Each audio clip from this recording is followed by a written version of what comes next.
Nous, on est prêts. En fait, c'est simple. Tu vas, je te suis.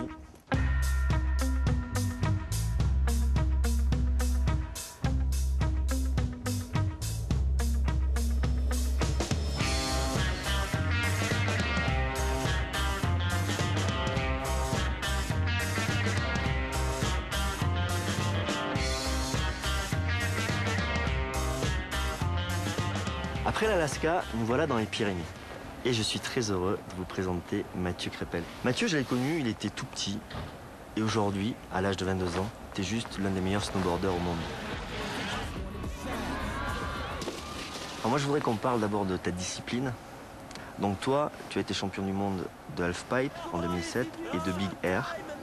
Ouais, moi je me suis spécialisé dans les disciplines, ce qu'on appelle freestyle, c'est celle où on saute, où on va chercher à faire des figures. Donc il y a le halfpipe qui est discipline olympique, et là c'est un demi-tube de neige, un petit peu comme une rampe de skate pour ceux qui connaissent. Et on va avoir environ 6 sauts entre le début du halfpipe et la fin. Et ensuite, le big air, la deuxième discipline du freestyle que je pratique, c'est un saut droit qui est construit de tailles différentes, mais en général c'est une vingtaine de mètres de long. Et puis là, on va faire une figure qui va être jugée aussi.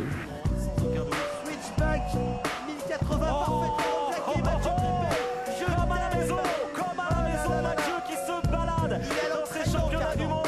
Regardez, on va revoir ce jump au ralenti.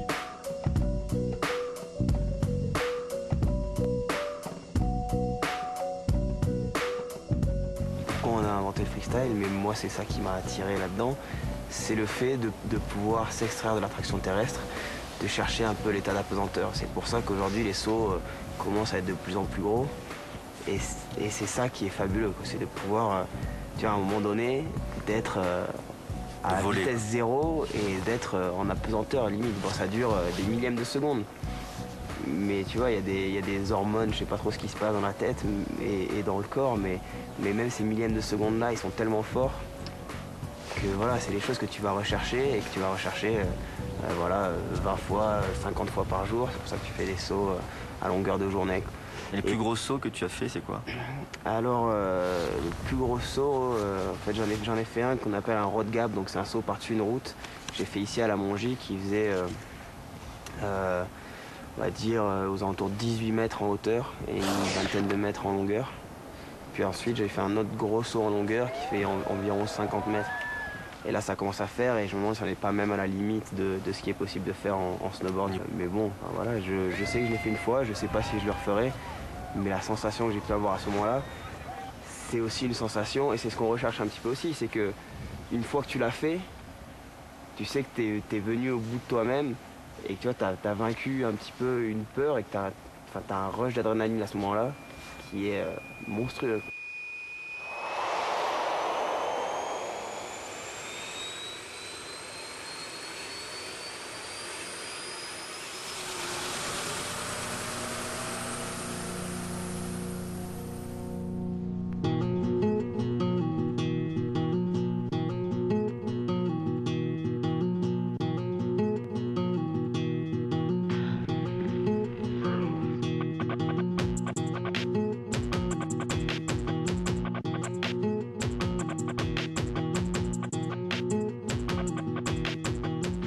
Qu'est-ce que ça signifie le freeride en snowboard?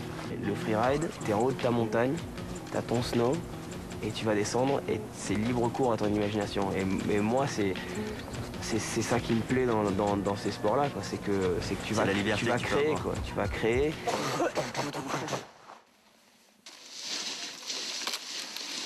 Bah, c'est vrai qu'en quelque sorte, on peut se définir en tant qu'artiste, à la fois dans le freestyle où on va créer des figures, on va toujours rajouter notre petite... Même si c'est des figures qui existent, on va le faire avec un style différent d'un autre sportif. Le freeride, on va partir d'une montagne qui est vierge, on va arriver en bas et on va voir notre trace.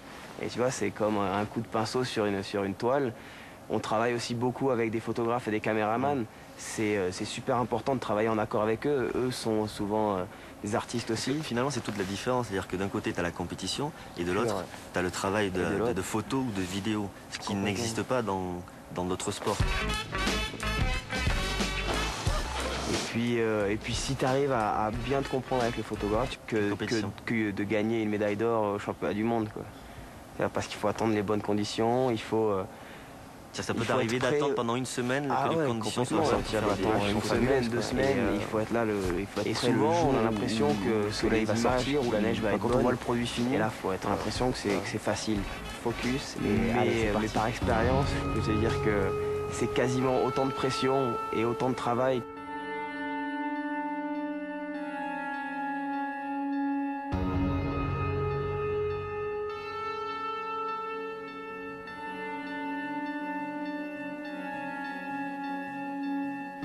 Tu trouves pas qu'il y a peut-être un risque justement sur cette discipline-là, un peu comme dans le surf avec le surf de grosses vagues, où tu sens que les mecs ils veulent shooter des vagues de plus en plus grosses pour faire les plus belles photos, pour faire les plus belles vidéos, et qu'à un moment donné, C'est vrai qu'on repousse nos limites. Forcément, quand on a des marques qui sont derrière pour pousser un petit peu, qui cherchent à avoir les plus belles images. Après, c'est à nous personnellement à connaître nos limites, quoi. Moi, j'ai réussi à peu me blesser parce que j'ai toujours avancé petit à petit, à pas brûler les étapes, et je pense que c'est super important. Je me suis déjà fait des frayeurs un petit peu, mais pas trop. Mais par contre, après, à côté, beaucoup plus conscient, je fais beaucoup plus attention. Et puis surtout, je sais que maintenant, cet ami qui s'appelait Tristan Picot, bah, il est avec moi, il regarde tout ce que je fais, et à chaque fois que je vais partir faire du snow, il va être avec moi, et que je vais en profiter encore plus pour lui aussi, quoi. Mais ça m'a fait évoluer énormément, quoi. Énormément.